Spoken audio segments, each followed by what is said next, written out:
Au revoir.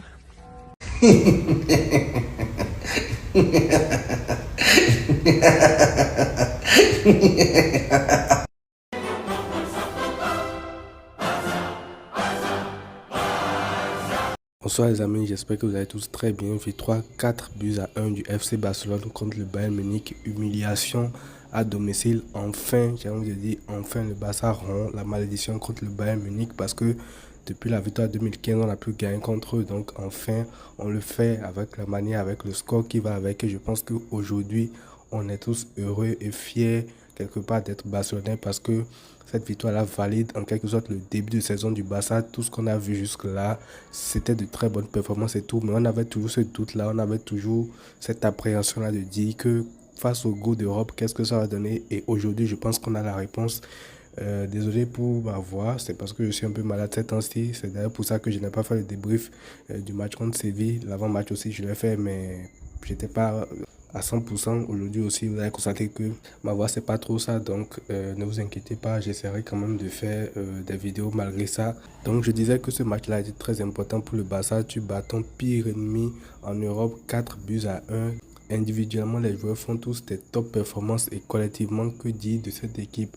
Et déjà, moi, je vais commencer par parler de Rafinha, tout simplement parce qu'il faut rendre à César ce qui appartient à César.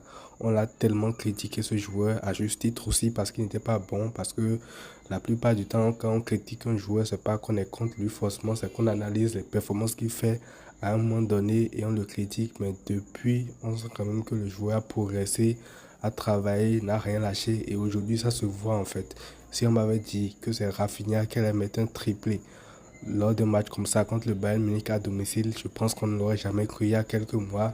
Mais aujourd'hui, avec son caractère, avec ce brassard-là, avec tout ce qu'il fait sur et surtout en dehors du terrain, il a gagné une reconnaissance auprès de tous les supporters du Barça. Et aujourd'hui, tu vois qu'il rend cette reconnaissance-là en fait triplé contre le Bayern Munich. Il marque déjà très tôt parce que son but très tôt en début de match change la dynamique de ce match-là. Quand on voit même la manière dont le Barça a souffert les 10-15 premières minutes après cette ouverture du score là, on se dit que sans ça, ça aurait été beaucoup plus compliqué encore. Aujourd'hui, Robert Lewandowski n'a pas fait du tout un bon match. Parce qu'il aurait fait un bon match, je pense qu'on aurait marqué 2 ou 3 buts en plus. Mais tu as un Rafinha quand même qui a été assez clinique devant les cages. Et ça, c'était très important.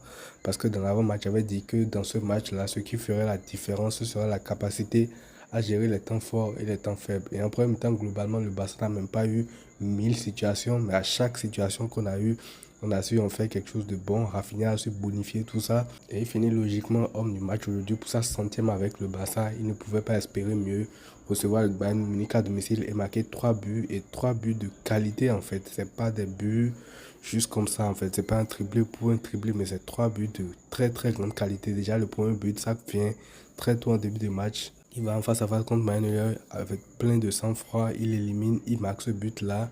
Ensuite, sur le deuxième but, il réceptionne un long ballon de Casado qui a fait également un excellent match. Il fait une longue traversale pour Rafinha qui contrôle, qui s'emmène le ballon, qui va fusiller Neuer. Et le troisième but, que dire de ce match-là? Le long ballon de Lamine Yamal, encore une fois, conduit du balle pied gauche. Il finit encore avec le pied gauche. Donc, franchement, Rafinha a franchi un cap. Et j'ai envie de dire que même que le Barça tout entier a franchi un cap ce soir grâce à cette victoire à 4 buts à 1 contre le Bayern. Là, je pense que tous les doutes sont levés. Le début de saison du Barça est validé. C'est Zalmedi qui a encore le match contre le Real Madrid qu'il faut attendre ce week-end. C'est vrai. Mais peu importe l'issue de ce match-là, j'ai envie de dire quand même que une grande partie de tout le travail que tu as réalisé juste là est quand même validé pour le moment. L'homme fort du match, il y a Fermin Lopez qui a fait d'ailleurs son retour dans le 11 aujourd'hui, qui a fait 2 passes décisives impliquées sur le premier but de Rafinha et sur le deuxième but de Lewandowski où c'est lui qui va faire le pressing, c'est lui qui récupère, c'est lui qui charbonne pour faire cette passe décisive là pour Lewandowski. Donc très gros match de sa part aussi. On avait ce doute là, est-ce que Olmo allait commencer, est-ce que c'est lui qui allait commencer? Finalement c'est lui qui a commencé, il n'a pas fait tâche dans ce match là. Pedri également a fait un très grand match. C'est ça qu'on voulait de Pedri en fait. C'est ça qu'on voulait. De très gros match comme ça. Prendre les rênes du milieu de terrain, faire basculer un match, dribbler les adversaires comme il a fait aujourd'hui, maîtriser le tempo et franchement, ça a été un régal absolu. Lamine Yamal également a fait un très très gros match. Des dribbles, des accélérations, une passe décisive pour Rafinha. Humiliation de Serge Gnabry, de Alphonso Davies, de qui vous voulez. Humiliation de 2 joueurs, 3 joueurs. Bref, Lamine Yamal a fait ce qu'il veut des joueurs du Bayern Munich aujourd'hui. Et franchement, le seul point noir de l'équipe aujourd'hui, même si, bon, je ne vais pas taper sur lui, il a marqué son but, c'est Lewandowski qui, comme je l'ai dit, n'a pas su élever son niveau de jeu pour ce match-là, même s'il a mis un beau but.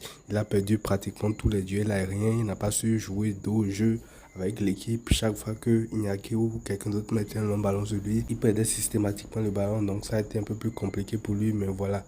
La victoire est quand même au bout, donc voilà, on va peut-être revenir après sur ce match-là, après le Classico, après tous les matchs de cette semaine-là pour se poser, faire une grande vidéo. Mais comme je vous l'ai dit actuellement, je ne suis pas à 100%, donc j'ai quand même tenu à faire ce débrief-là quand même pour ne pas passer à côté de ce moment historique-là. Donc voilà, n'hésitez pas à me dire ce que vous en avez pensé en commentaire.